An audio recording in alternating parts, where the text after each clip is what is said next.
Guys, one thing to keep an eye on tonight is the discipline battle. Earlier this week, Michigan talked a lot about trying to walk that line between playing with fire and staying under control. Nick Moldenhauer said the group is passionate. They want to play hard, but they've got to keep it between the whistles. And last night, they showed some of that growth. Michigan only took 4 penalties, while Ohio State ended up in the box 6 times. But give the Buckeyes some credit. They really handled that adversity well. They killed off all 6 Wolverine power plays and ended up netting one of their own. After the game, Luca Fantilli from Michigan said that every game in the Big Ten feels like playoff hockey. And guys, that's why composure matters so much.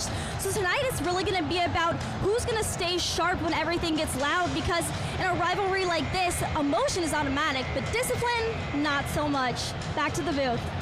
Here with Michigan's Allison Jacobs. I was going to ask you how that shoulder is doing, but I think you proved today that it's all fine. How was that recovery process for you? It was really great. I felt really supported by my staff. Aaron helped me make like a tracker of like what skills I could do so I could stay mentally with the team, and we kept building our culture even though people were rehabbing. And yeah, it feels pretty good. I'm happy to be back. Great, we're so glad you're healthy. You guys beat your in-state rival in the conference opener. How is that setting you guys up for the rest of the season? Yeah, we're just really proud of how we've set the tone and put the work in and day out during practices. And like I said, like we're building that culture that's really going to sustain us. And to beat Michigan State at home, sweep them, feels pretty good.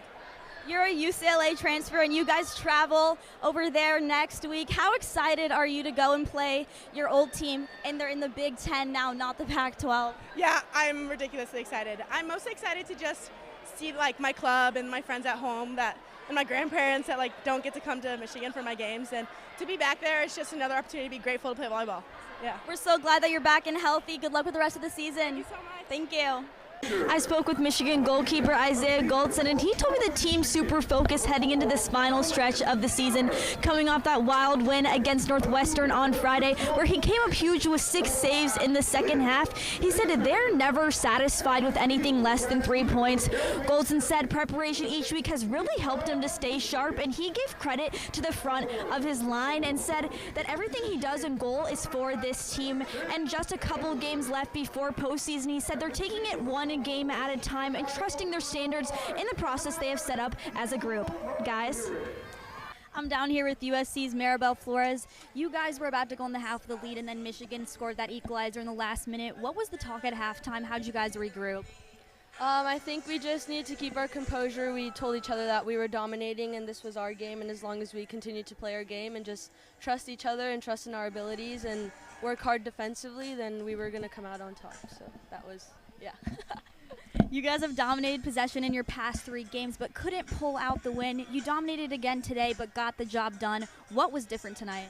Yeah, I think it's just a mentality thing, just trusting in our abilities to shoot, because we have some pretty epic people on here that can rip a shot. So just encouraging each other to keep shooting and just keep doing our thing, because that's what sets us apart. I mean, your second goal is an absolute beauty, perfectly placed in that bottom left corner. You were very decisive with that shot. Can you walk us through that goal? What was going through your head? Yeah, well, honestly, I couldn't have done it without my teammates. They did a phenomenal job all game, defensively, attacking, just working with each other, and just like I said earlier, just trusting in my shot and just hit one. Thanks so much. We're excited to see what you have in store for us this season. Yeah, guys, there's a little extra buzz here at Yost tonight. Former Wolverine and 17-year NHL veteran Max Pacioretty is back with Michigan hockey, joining the staff as a special assistant to head coach Brandon Naurato. Now, you might be asking how big of a deal this is.